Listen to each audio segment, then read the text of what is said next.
vamos lá para a nossa continuação lá, do que a gente viu. Lembra que a gente viu na Química 1, falando um pouquinho sobre a nossa química orgânica. A gente falou sobre as características do carbono, que é o nosso principal para a formação da nossa química orgânica. E falamos também sobre alguns tipos de ligações e características gerais. Hoje vamos falar um pouco sobre a hibridização do carbono, quanto ao número de ligações, e também sobre os grupos funcionais que a gente vai estudar no nosso decorrer do capítulo, tá bom? Então vamos lá, vamos iniciar. Olha aqui a imagem que vocês estão observando aí, tá na tela de vocês, tá? A hibridização é como se fosse o processo de ligação e de formação do composto, tanto orgânico como inorgânico. Então, a hibridização ela ocorre de acordo com as ligações que esse composto vai fazer, tá? E também sobre subníveis de energia, viu? Só lembrando, pessoal, vocês lembram que a gente estudou sobre subníveis de energia? SPDF? Pronto. Esses subníveis de energia, eles são estudados para fazer o processo de distribuição eletrônica dos compostos nos subníveis. E aí veio a questão da hibridização, que é o processo no qual um componente faz a sua ligação, viu? Quando vocês estiverem observando lá no capítulo de vocês, o capítulo 4, vocês vão ver um pouquinho algumas imagens sobre o processo de hibridização e formação, que também traz um pouquinho da geometria. O que é a geometria molecular? É a formação geométrica ou desenho que essas ligações faz com o seu processo de ligação, tá? Então vamos aqui para a nossa imagenzinha. Observa que o nosso carbono, que é a nossa, como estamos estudando a química orgânica, ela vai sempre focar no nosso carbono, tá? Então aí, ó, o carbono ele está fazendo quantas ligações simples? Lembra que a gente estudou sobre as ligações simples? Ele está fazendo 4 ligações simples, tá bom? Então, se ele faz só ligações simples, ele é um carbono o quê? Saturado, isso se tratando lá das características, tá bom? Então, ele é um carbono saturado, ele é um carbono que só tem ligações sigma, lembram? E ele é um carbono que tem um processo de hibridização sp3. Porque ele só faz ligações simples. Então, no processo de formação lá dos subníveis, ele tem uma formação de sp3. Aqui nesse quadro, vocês também observam a questão da angulação do desenho, como é a formação do ângulo em que esse desenho, ou seja, que as ligações que o carbono faz, forma. Só que essa questão de angulação, vocês vão ver um pouquinho mais à frente nos demais capítulos, tá?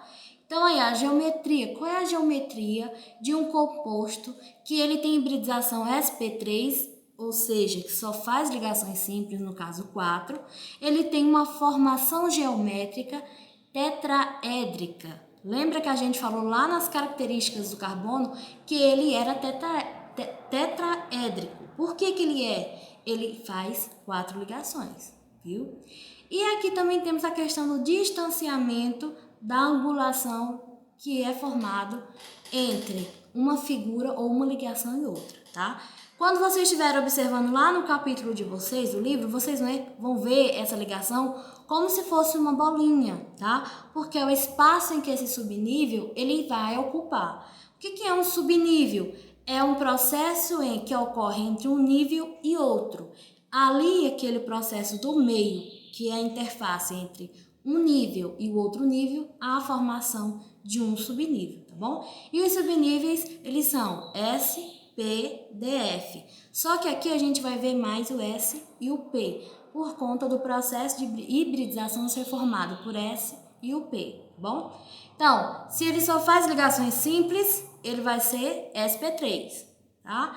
Se ele vai fazer uma ligação dupla e 2 simples, observa aqui, ó, ele está fazendo uma dupla e 2 simples, observa na imagem aí, vocês estão vendo que ele está fazendo um processo de hibridização sp2.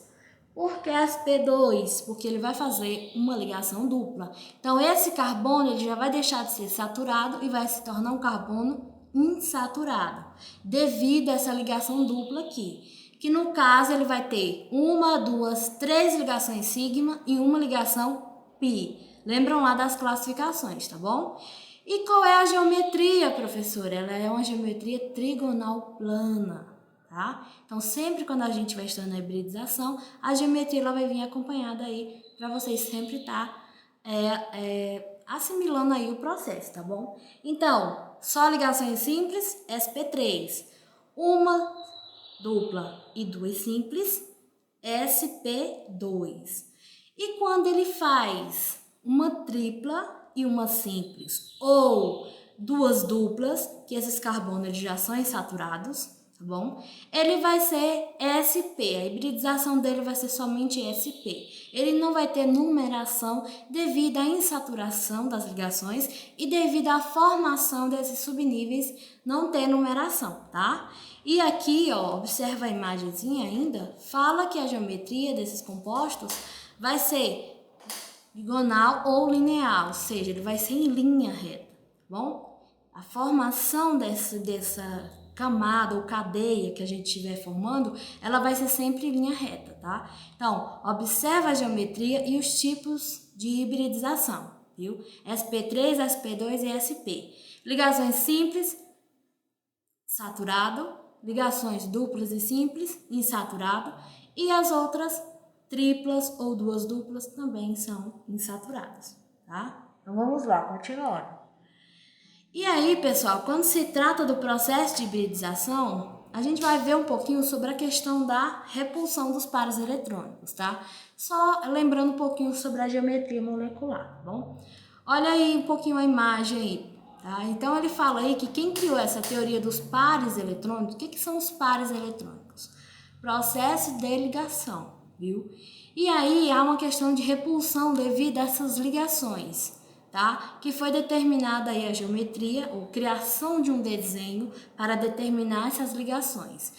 Lembra que quando a gente vai falar sobre a questão molecular dos compostos, a gente vê os desenhos formados de moléculas, ou seja, são variações de algumas formações de bola ou outros desenhos, que é a geometria, ligados entre si. Viu? Isso é geometria, é o desenho que essas ligações podem produzir do elemento que a gente está estudando, tá bom? Então, o que é a geometria molecular dentro do processo de hibridização? Olha aí o conceito determinado por Giuseppe e Sidney. Os átomos ligados ao átomo central de uma molécula ou íon dispõem-se no espaço de modo que a força de repulsão entre os elétrons do nível mais externo desse átomo central seja a menor possível. Então, pessoal, quando se tem ligações simples ou ligações duplas e triplas, quanto maior for o número de ligações insaturadas, aumenta a questão da repulsão. Então aí, quando se trata da questão do átomo central, que nesse caso vai ser o carbono, aí vai ter um afastamento ou ele vai começar a se empurrar. Isso vocês observam lá nos desenhos da hibridização dos carbonos que vai ser mostrado lá no livro de vocês. O desenho, a geometria dessa hibridização. Então, ele começa a afastar, começa a empurrar devido a essa questão da repulsão. Mas continua ligado, um carbono ao outro ou hidrogênio ao carbono, tá bom? Então, vocês observam aí direitinho, os autores aí, tá aí na imagem para vocês, e as datas em que foram estipulados o conceito da geometria molecular, tá? Então, prosseguindo. Dentro disso, dentro do processo de hibridização, característica do carbono que a gente já viu, a gente vai ver o nosso primeiro, ou as funções orgânicas. O que são funções orgânicas? Vocês já procuraram saber o que são as funções orgânicas? A gente já viu a questão do carbono, classificação, característica, hibridização, e agora a gente vai ver as classes ou funções desse carbono. Funções é aquilo que se liga, é o que a gente vai estudar, aquilo que denomina a formação das cadeias carbônicas, tá bom? Então, o carbono em si, ele vai ter alguns grupos funcionais. O que são esses grupos? Alguns vai ter alguma especificidade ligada à cadeia e outros não terão, tá bom? Então, assim, nosso primeiro grupo será o grupo dos hidrocarbonetos, tá? Olha aqui direitinho o conceito de grupos funcionais, olha aqui na imagem para vocês verem. Ó, o que é um grupo funcional, professora? Um átomo ou grupo de átomos dentro de uma molécula que mostra propriedades físico-químicas e as características deles. Por que físico-química? Porque algum desses compostos vai sempre estar relacionado à questão física também. Questão de estado físico em que ele se apresenta, questão de características externas, transformações. Então, tudo isso vai ser adicionado ao processo, tá bom? E aqui ainda diz mais, observa direitinho aí, pessoal, ó. São importantes por 3 razões.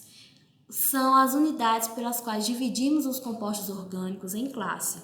Imagina, se a gente estudasse toda a química orgânica em um só grupo, ele não tivesse divisões, seria bem mais complicado, não seria?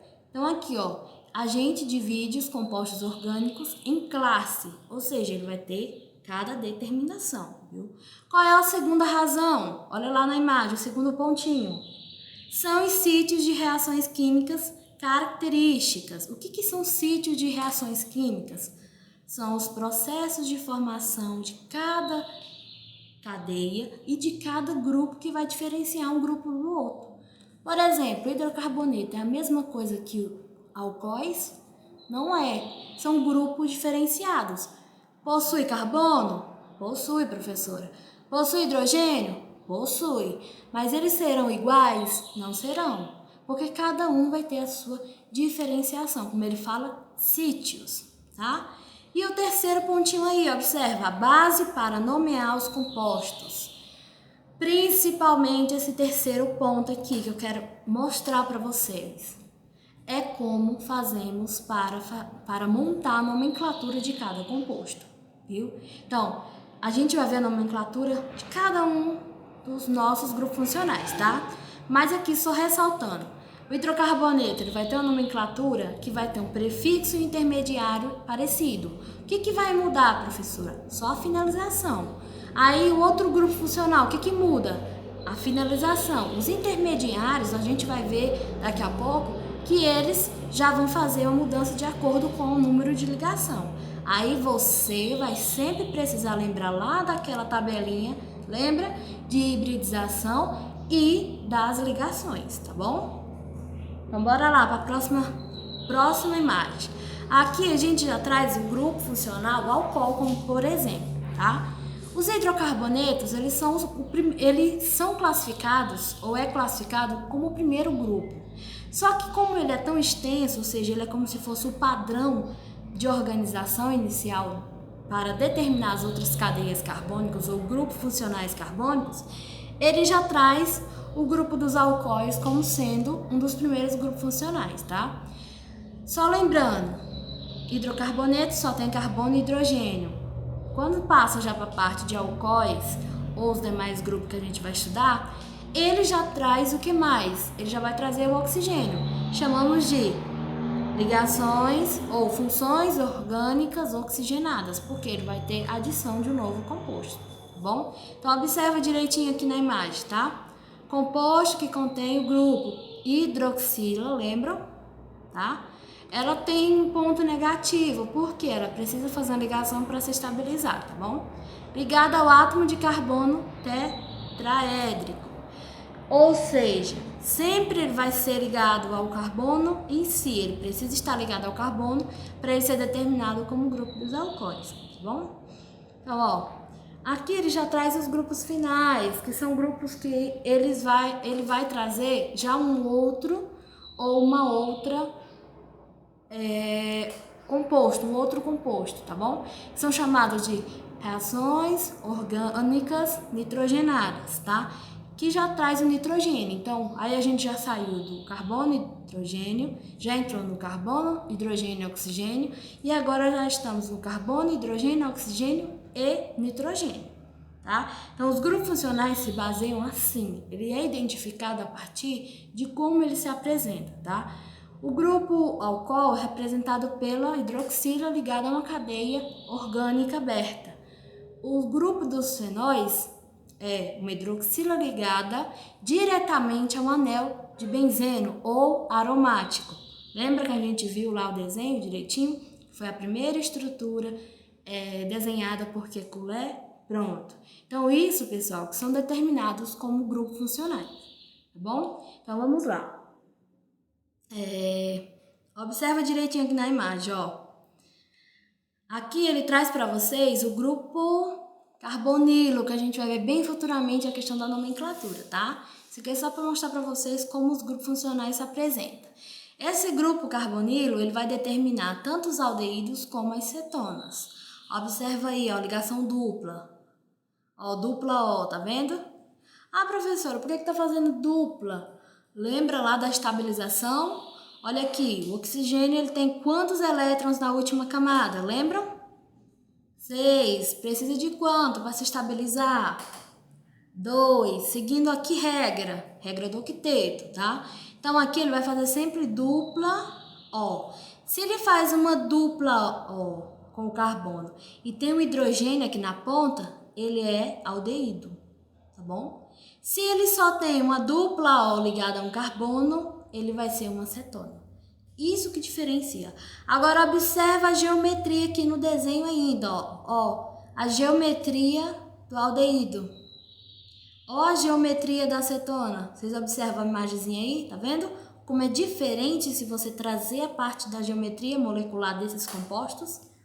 Então, isso ajuda a diferenciar ainda mais esses grupos funcionais, porque alguns se parecem, mas devido a uma pequena mudança de local, ele acaba se tornando diferente, tá bom? E aí embaixo, pessoal, observa mais aí, ó, grupo carboxilo, porque ele ainda vai utilizar a carbonila, chamamos de carbonila, mas só que ele utiliza a carbonila diferente, ele utiliza uma dupla O mais um outro oxigênio mais um hidrogênio, porque ele precisa ter estabilidade final, viu? E aí, pessoal, dentro desses grupos, ele vai trabalhar muitos outros. A gente vai ver que dentro dos grupos estudados, a nomenclatura vai mudar de acordo com a montagem do grupo. Então, assim, o primeiro grupo, que é o grupo dos hidrocarbonetos, a gente divide eles em 3 partes ou em 3 características, tá? Tem mais? Tem alguns, viu? Temos cadeias abertas, que são uma característica que a gente se tratou lá no início, só relembrando, tá? E temos as cadeias fechadas, que chamamos de acíclicas e cíclicas. Não esqueçam dessa característica, tá? Ou classificação. Quando a gente vai para o grupo dos hidrocarbonetos, que é uma cadeia ligada de carbono e hidrogênio, tá? A gente vai trabalhar com 3 grupos ou 3 partes, mediante as ligações.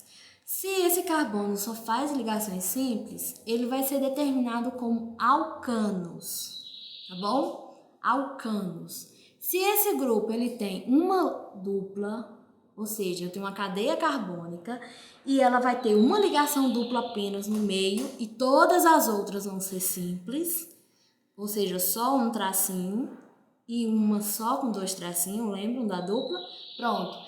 Ele vai ser chamado de alceno, viu? Alcano, só ligações simples. Alceno, ele tem uma dupla e o resto é simples. Temos também o grupo dos alcinos, que é o quê? Ligação tripla na cadeia, tá bom? Que são 3 tracinhos, lembram? 2 ligações pi e uma sigma, tá? Alcinos. O que é um alcadieno? É quando eu tenho 2 ou mais duplas. Por exemplo, eu posso ter uma cadeia carbônica, ou seja, que eu tenho vários carbônicos, eu tenho vários carbonos e eu tenho 1, 2, 3 duplas e outras simples. Então, assim, quando se trata do grupo dos hidrocarbonetos, a gente divide eles nesses 3 tipos. Para quê? Porque nos outros grupos funcionais que a gente for estudar, eles vão ser essenciais para a montagem da nomenclatura. Lembra lá dos 3 tipos lá que eu tenho, que é necessário para a montagem dos grupos funcionais? Então, isso é super importante vocês sempre prestar atenção, viu? E cada grupo funcional ele vai ter a sua característica própria de identificação. Então, aí no livro de vocês tem uma tabela, bem no início do capítulo 4 e 5, ele mostra bem no início o grupo funcional. tá? É uma lista com vários grupos funcionais e como identificar esses grupos funcionais. Então, vocês vão ver aí os hidrocarbonetos, alcoóis, vocês vão ver os fenóis, vocês vão ver o que mais? Aldeído, cetona, então são todos os grupos funcionais que vamos estudar separadamente. E vamos iniciar no próximo capítulo a nomenclatura ou as regras básicas da nomenclatura dos hidrocarbonetos, tá? Então, olha, responda o restante das atividades que eu passei para vocês, lembram naquela aula, tá?